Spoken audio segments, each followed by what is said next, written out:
তবে সত্যিই আমি বিমোহিত এই তোমারের যে আপনার এত সুন্দর করে ডেকোরেট করা একটা জায়গার জন্য। দারুণ ফ্যান্টাস্টিক। আপনি জাস্ট দেখুন, এই সাইডের রোড সুন্দর, এই সাইডের রোড সুন্দর, জাস্ট এই সাইডে দেখুন, ও মাই গড, এইটা আরও বেশি সুন্দর।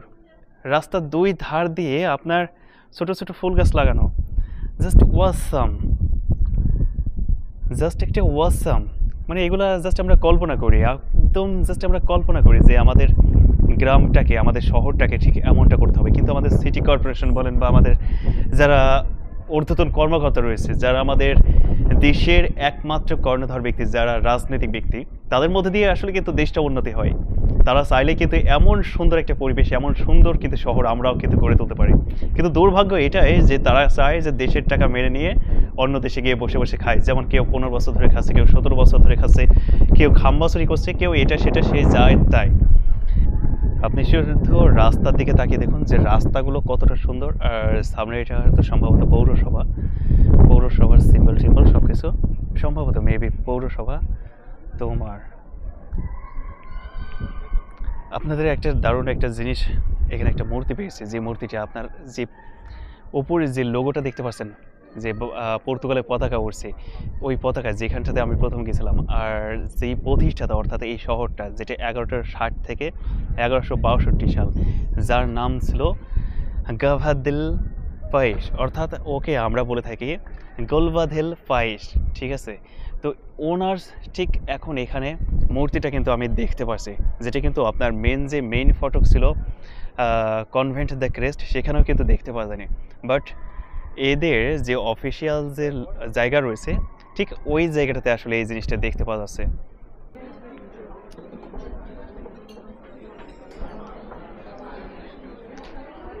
একজনে খাওয়া শেষ, আরেকজন দেখেন যে পেছনে সব দাঁড়িয়ে রয়েছে। হ্যাঁ, এদের খাওয়া শেষ হলে এরা বসবে, লাইক দ্যাট, এমন একটা বিষয়। আমাদের দেশে খাবারগুলো হয়ে থাকে কি, বেশিরভাগই দেখতে পাই যে আপনার মনে করেন যে একদম ভিতরটাতে, ভিতর ইনসাইডে, কিন্তু এদের ইনসাইডের থেকে আউটসাইডে বেশি মানে জনসমাগম থাকে। জাস্ট একটা অবস্থা দেখেন, কি একটা অবস্থা, যে পুরো রাস্তার উপরে কিন্তু খাওয়া দাওয়া করছে, যেটা আমাদের দেশের সাথে কম্পেয়ার করলে পারে যদি আমি বলি, তো আমাদের দেশে আসলে নর্মালি ইনসাইডে সব কিছু হয়ে থাকে, খাওয়া দাওয়া বলেন।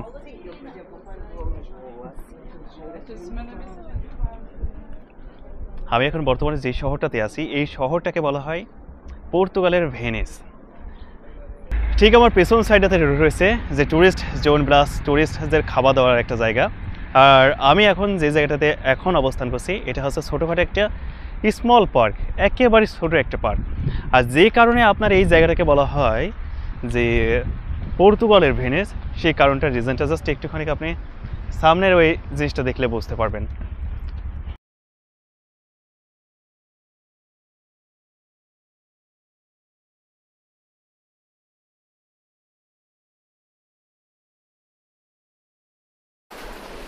ইতিমধ্যে আমরা যে বইতে পড়েছি যে কিভাবে পানির সেচ প্রকল্পের কাজ করা হয়, ঠিক আজকে আমি সেই জায়গাটাতে দাঁড়িয়েছি। ইতিমধ্যে কিন্তু আমি স্পেনে গেছি, যেটা মধ্যযুগে স্পেনে মুসলমানরা সর্বপ্রথম কর্ডোভাতে যে সকল মুসলমান ছিল, তারা কিন্তু এই জিনিসটা আবিষ্কার করে সেচ প্রকল্পের জন্য।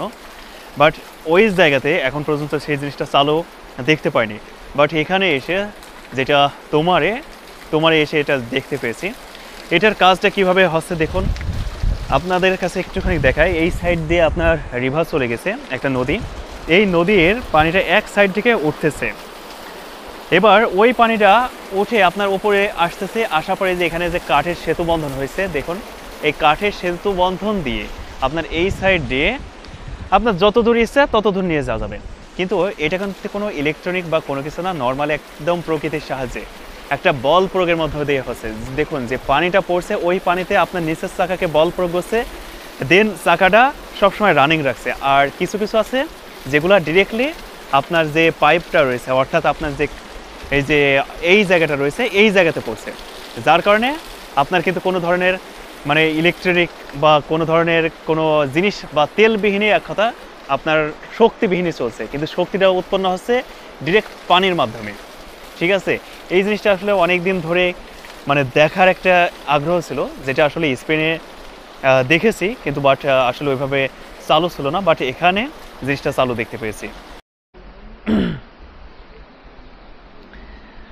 পর্তুগালে আসার পরে মানে এত সুন্দর সিটি, দিস ইজ দ্য আসলে ফার্স্ট টাইম আমি দেখছি একদম পিওর একটা অথেন্টিক একটা সিটি। যেমনটা আমাদের কাফি ভাইয়ের এক কথায় কথা বলে না যে কাফির যে পয়েন্ট আছে, ঠিক তেমনই পয়েন্ট আছে এই জায়গাটাতে, আসলে পয়েন্ট আছে এই দিকটাতে যে রাজনীতিকবিদদের কোনো দুর্নীতি, কোনো বালা মুসিবত নাই, যার কারণে এত সুন্দর একটা শহর, এত সুন্দর একটা এলাকা তারা প্রতিষ্ঠান করতে পেরেছে। তাহলে এই শহরটাকে কেন বলবে না যে আপনার পর্তুগালের ভেনিস শহর? দেখুন যে কত দারুণ একটা শহর পুরো সাইডেতে। আর সব থেকে আরেকটু বেশি মজা লাগছে যে আপনার সূর্যের যে ছাপটা সেটা আপনার ঠিক এই সামনের ঘর বাড়িগুলোতে পড়েছে, আর টালের উপরে পড়ার কারণে মানে সৌন্দর্যটা আরেকটু বেশি বৃদ্ধি পেয়ে গেছে। যেই জিনিসটা ঠিক আমার ইন ফ্রন্ট সাইডটাতে দেখতে পাচ্ছেন খুবই দারুণভাবে। আর রাস্তার দিক থেকে আরেকটু রাস্তার সৌন্দর্যটা আরেকটু বেশি বৃদ্ধি করেছে। যেই জিনিসটা, সেই জিনিসটা হলো ঠিক আমার এই যে পাশটা দিয়ে, যে আপনার পুরো সাইডটা দিয়ে আপনার লাল আর কালো সাদার যে একটা সিটের বন্ধনের একটা সুন্দর একটা ডিজাইন তৈরি করেছে, যার কারণে যেমন আমাদের ঈদ হলে বা মহল্লাতে বিয়ে শাদী হলে আমরা দেখতে পারি যে বিভিন্ন রকমের সাদা হলুদ লাল কাগজ দিয়ে যে পোস্টারিং করে, ঠিক তেমনইভাবে দেখুন যে তারা ডিজাইনগুলো করেছে। আর এই ডিজাইন করার কারণে রাস্তাটাকে আরেকটু বেশি চমৎকার লাগছে, আরেকটু বেশি ভালো লাগছে। যে জিনিসটা কিন্তু সত্যি তুলনাহীন একটা জিনিস। লিসবনেও কিন্তু এত সুন্দর জিনিস দেখতে পাওয়া যায় না, দেখতে পাওয়া যায় ভাই? লিসবনেও কিন্তু এত সুন্দর,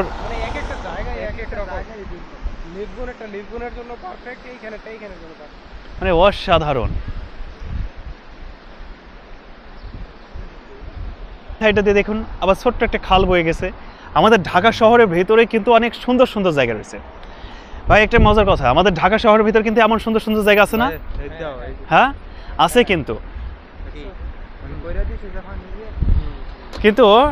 সেই ঢাকা শহরের ছোট ছোট নদীগুলোকে কিন্তু আমরা নষ্ট করে ফেলেছি, যেটা দেখা গেছে আপনার কি বলবো ময়লা আবর্জনা দিয়ে, যাদের দোকানপাট রয়েছে দেখা গেছে তাদের দোকানপাটের ময়লা ফেলে, তারপর বিভিন্ন রকমের কাগজ আবর্জনা, এই সেই সিটি কর্পোরেশনের দুর্বলতা, বিভিন্ন দুর্বলতার মধ্য দিয়ে কিন্তু আমরা সেই সুন্দর জায়গাগুলোকে নষ্ট করে ফেলেছি।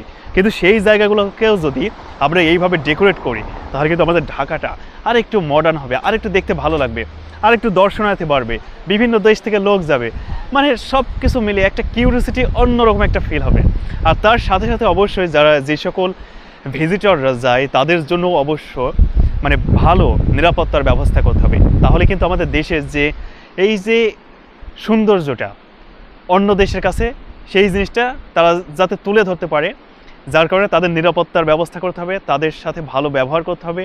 এমনিতেও আমাদের দেশের হসপিটালিটির দিক থেকে মানে ভীষণ একটা নাম রয়েছে, তো সেইটাই আসলে ধরে রাখার চেষ্টা করতে হবে সার্বিকভাবে। বন্ধুরা ভিডিও দেখতে দেখতে একদম ভিডিও শেষ পর্যায়ে চলে এসেছি, তো আজকের এই ভিডিও আপনার কাছে কেমন লাগছে অবশ্যই কমেন্ট করে জানিয়ে দিতে পারেন। যদি ভিডিও ভালো লাগে তবে একটা লাইক করে দিন, আর আপনি যদি এই চ্যানেলের নতুন দর্শক হয়ে থাকেন তবে চ্যানেলটিকে সাবস্ক্রাইব করে সবসময় পাশে থাকা বেল আইকন বাজিয়ে রাখুন। ধন্যবাদ এতক্ষণ ভিডিওর সাথে থাকার জন্য।